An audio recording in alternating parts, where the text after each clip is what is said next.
What's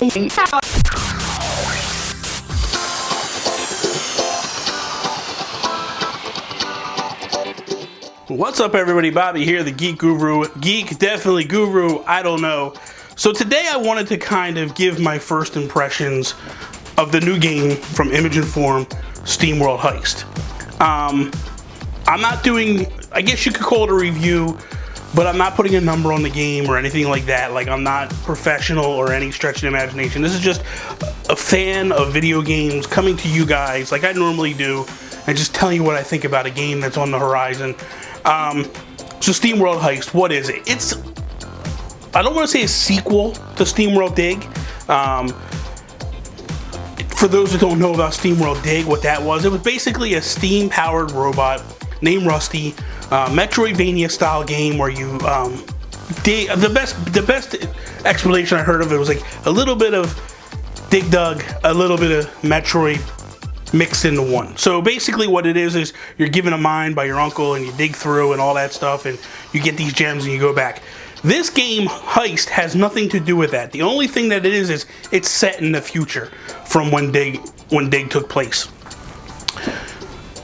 There is some slight references you'll pick up, like some noises and some sounds, like when you pick up money and such. It's the same thing as when you picked up gems in the last game. It makes the same kind of noise and all that, which is good for me because it kind of brings me back to Dig. I love Dig a lot. I put a lot of hours into Dig.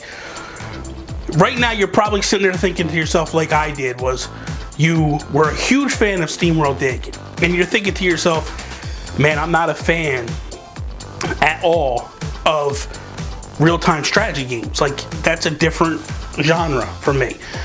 I were somewhat into strategy games. I've played a couple, Fire Emblem games. I did play Codename Steam. So I have a little bit of history with this. What I'm going to tell you about this game is it's a different take on all of that.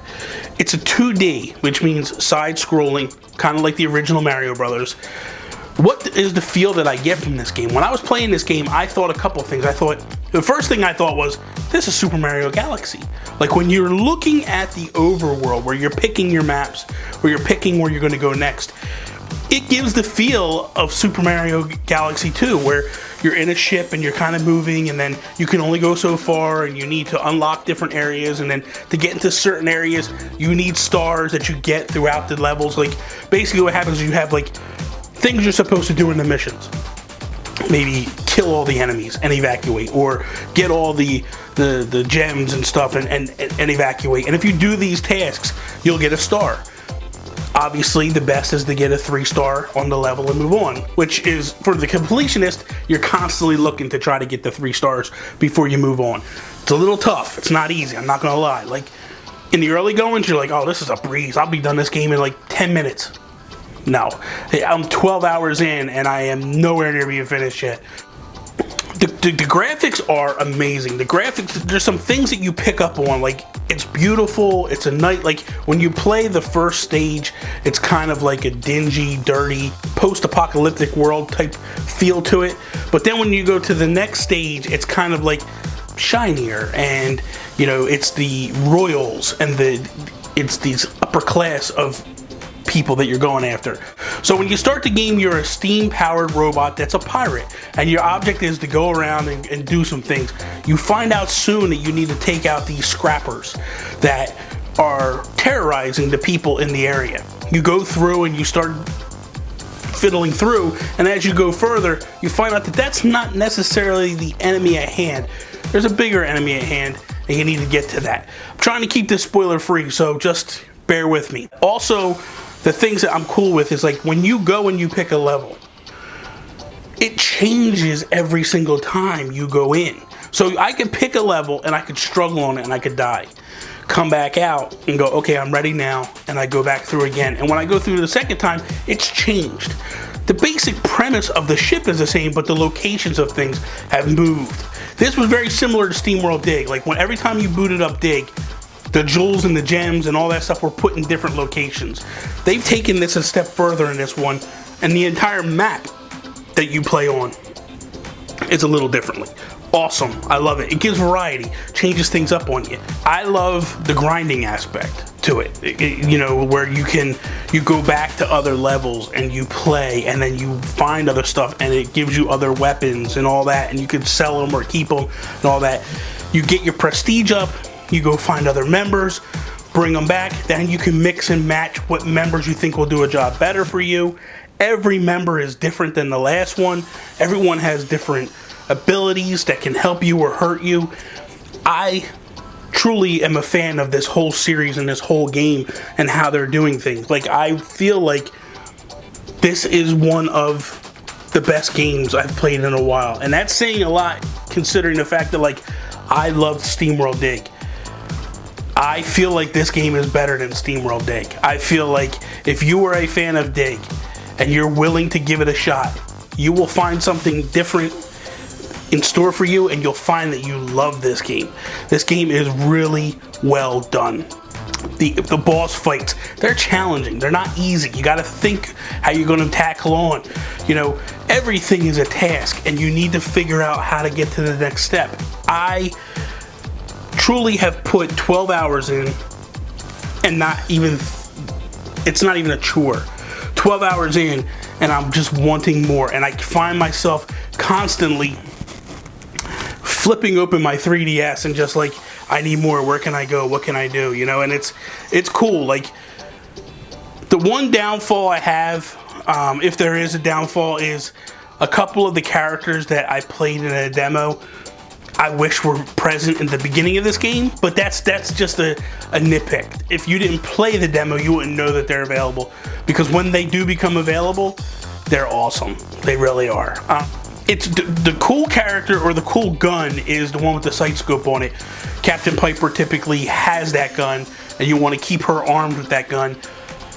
It puts a laser off, and it's nice because you can do trick shots, and that gets to be fun. Like, you're trying to ricochet bullets around to take out enemies and get headshots on them, because you get a headshot, odds are you're taking them out. Awesome.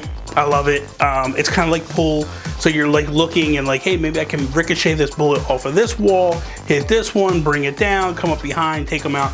Really cool. The other thing too is hats. You shoot the enemy's hats off, and then you can go over and pick them up, and now later on in the levels you can wear those hats. It's kind of cool. So all in all, I gotta tell you, you really are doing yourself a disservice if you don't get this game. It comes out tomorrow, December 10th, on the eShop for the 3DS. If you are a Nintendo fan, you owe it to not only yourself, you owe it to Image Inform to buy this game. Reason being is this: Image Inform could have put this game out anywhere they wanted to first, to start off. They chose the 3DS. Why? Because you, the fans, me as a fan, supported Dig in a way that pushed it to the top of the charts for the 3DS when it originally launched. Brian felt so indebted to you guys that he said, I'm going to put this out on the 3DS first. I don't care what I have to do, it'll hit the 3DS first as an exclusive. It's a timed exclusive, and then it'll hit the other formats. But you really need to support this company. You really need to support this game, because you know what? At the end of the day, they're doing this game for us. They're thanking us by giving it to us. Before I close this out and I end this video, I just want to say this to Image Inform. When I first heard that they were going from Steam World Dig to Steam World Heist, I thought, this is crazy. Why? I don't want a strategy game. I want Dig 2. Give me Dig 2. Come to find out that they knew better than I did what I wanted. They made a game that was different than Dig, Steam World Heist, and I am in love with it. Like, it is a lot of fun. I think that you will love it yourselves, and you owe it to yourself to go get this game. Again, I feel like this game is better than Dig, and that's me talking.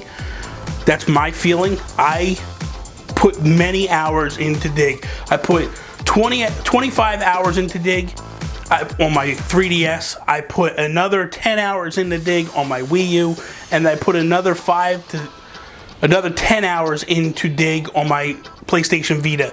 I love Dig. I love Heist more. Give it a chance, you try it, and you'll find out that you love it just as much as everybody else will. So that is all. This is my first impression review of Steam World Heist. I hope that you guys enjoy this review. I hope that you guys go get this game and you really check it out and you dig it, you know? So that is all. Thank you guys for watching. Follow me Instagram, Twitter, at the Geek Gurus. You can follow Image and Form, Twitter, Instagram, Image Form. Check them out. Check out everything they're doing. They got a blog, all that. You'll see all the information down below. Check it out. That is all. Peace, mother